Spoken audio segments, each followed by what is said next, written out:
பழமையான காலத்தில் கடலின் நடுவில் ஒரு அழகான ராஜ்யம் இருந்தது. அந்த ராஜ்யம் இலங்கை. அங்கு பொன்னால் செய்யப்பட்ட அரண்மனைகள், உயரமான கோபுரங்கள், அழகான தோட்டங்கள் இருந்தன. அந்த ராஜ்யத்தின் ராஜாதான் மகா சக்தி வாய்ந்த இராவணன். அவனுக்கு 10 தலைகள் 20 கைகள் இருந்தன. அதனால் அவன் மிகவும் வலிமையானவன். ஆனால் இராவணன் ஒரு விஷயத்தில் மிகவும் பிரபலமானவன்.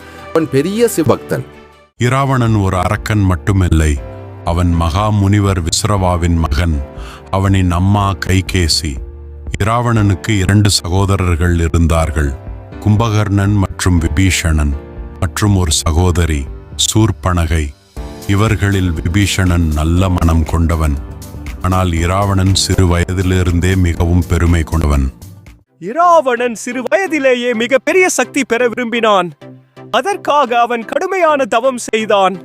நாட்கள், மாதங்கள், வருடங்கள் அவன் சிவபெருமானை தியானித்தான். இராவணா, உன் தவம் என்னை மகிழ்ச்சி அடைய வைத்தது. நீ என்ன வரம் வேண்டும்? என்னை யாராலும் எளிதில் வெல்ல முடியாதபடி சக்தி வேண்டும். சிவபெருமான் அவனுக்கு பெரிய சக்தி கொடுத்தார்.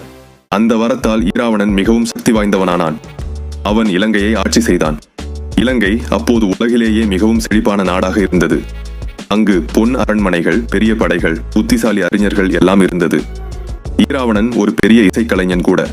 அவன் வீணை வாசித்து சிவபெருமானை பாடி வழிபட்டான். ஆனால் சக்தி அதிகமானதால் இராவணனுக்கு அகம்பாவம் அதிகமாக ஆரம்பித்தது. அவன் தன்னை உலகிலேயே பெரியவன் என்று நினைத்தான்.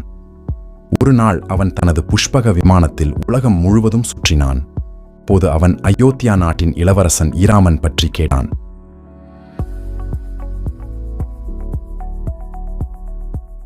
அதுக்கு பிறகு இராவணன் ஒரு திட்டம் போட்டான். மாயமான திட்டம் மூலம் இராமன் மற்றும் லட்சுமணனை காட்டிற்கு வெளியே அனுப்பினான்.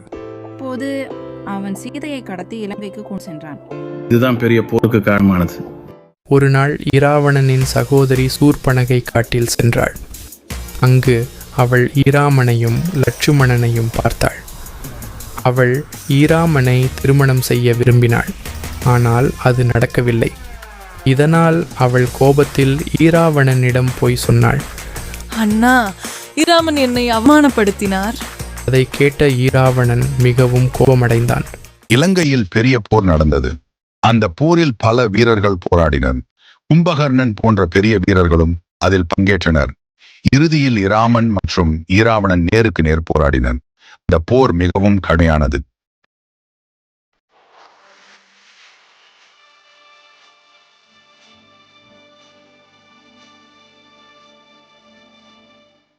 நீண்ட போருக்கு பிறகு இராமன் தனது பிரம்மாஸ்திர அம்பு எடுத்தார்.